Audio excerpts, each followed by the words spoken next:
Wake up! You're all asleep. And if you don't wake up, I won't give any lecture. Now, in what sense are we asleep? The Buddhist would say that almost all human beings have a phony sense of identity, a delusion, a hallucination as to who they are. I'm terribly interested in this problem of identity, and I try and find out what people mean when they say the word I. I think this is one of the most fascinating questions. Who do you think you are? Now, what seems to develop is this. Most people think that I is a center of sensitivity somewhere inside their skin.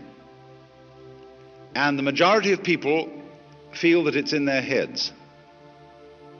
Civilizations in different periods of history have differed about this. Some people feel that they exist in the solar plexus. But in American culture today, or in the Western culture in general, most people feel that they exist in here.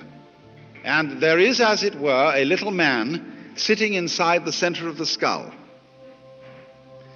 And he has a television screen in front of him, which gives him all messages from the eyeballs. He has earphones on, and that gives him all messages from the ears. And he has in front of him a control panel with various dials and buttons and things which enable him to influence the arms and legs and to get all sorts of information from the nerve ends. And that's you. So we say in popular speech, I have a body. Not I am a body, but I have one, because I am the owner of the body in the same way as I own an automobile. And I can take the automobile to the mechanic, and occasionally in the same way I have to take my body to the mechanic, the surgeon, the dentist, the doctor, and have it repaired. But it belongs to me, it goes along with me, I'm in it.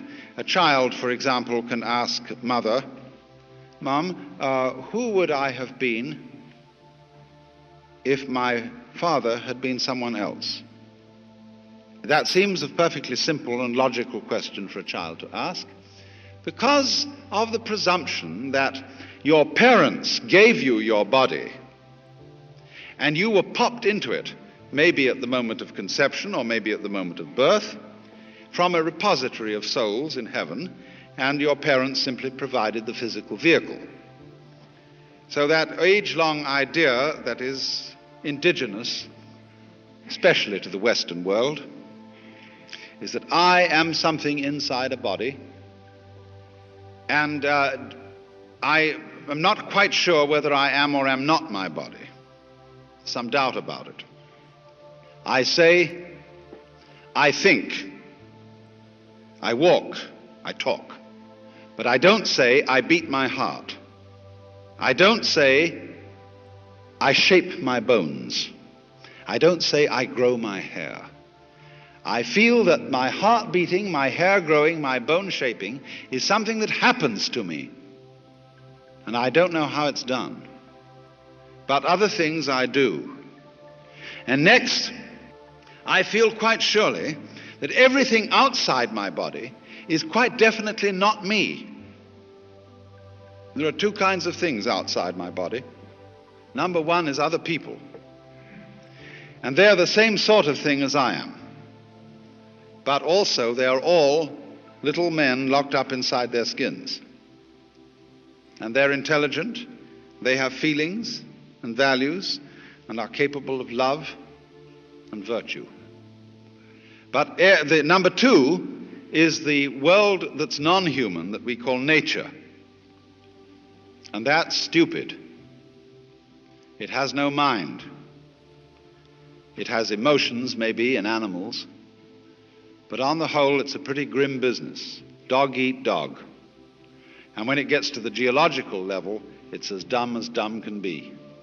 It's a mechanism. And there's an awful lot of it. And that's what we live in the middle of. And the purpose of being human is, we feel, to subjugate nature, to make it obey our will and we arrived here, we don't feel that we belong in this world. It's foreign to us. In the words of the poet Houseman, I, a stranger and afraid, in a world I never made. And so all around us today, we see the signs of man's battle with nature. I'm living at the moment in a marvelous house in the Hollywood Hills, and we are overlooking a lake. And on the other side of the lake, the whole hill has suddenly been interrupted with a ghastly gash where they have made level lots for building tract homes of the kind you would build on a flat plain. This is called the conquest of nature. These houses will eventually fall down the hill because they are causing soil erosion and they're being maximally stupid. The proper way to build a house on a hillside is to do it in such a way as to effect the minimum interference with the nature of the hill. After all, the whole point of living in the hills is to live in the hills. There's no point in converting the hills into something flat and then going and living there. You can do that already on the ground. So the more people live in the hills, the more they spoil the hills, and they're just the same as people living on the flat ground. Well, anyway, this is one of the symptoms of our phony sense of identity, of our phony feeling that we are something lonely, locked up in a bag of skin, confronted with a world, an external, alien, foreign world that is not me. Now, according to certain of these great ancient philosophies like Buddhism, this sensation of being a separate, lonely individual is a hallucination. It's a hallucination brought about by various causes, the way we are brought up, being the chief of them, of course. I remember as a child, and you probably have very similar memories to mine, that all our parents were desperately interested in identifying us. Don't you remember that sometimes you went out and played with other children, and there was someone in the group of other children you admired and looked up to, and you came home imitating the mannerisms of that other child. And your mother said to you, Johnny, that's not you, that's Peter. And you felt a little bit ashamed because somehow you had let her down. She wanted you to be you, her child, and not Mrs. Jones's child, Peter. And so in many ways, we're all taught this. For example, the main thing that we're all taught in childhood is that you must do that which will only be appreciated if you do it voluntarily. Now, darling, a dutiful child must love its mother. But now I don't want you to do it because I say so, but because you really want to. Also, thou shalt love the Lord thy God. Is that a commandment or a joke?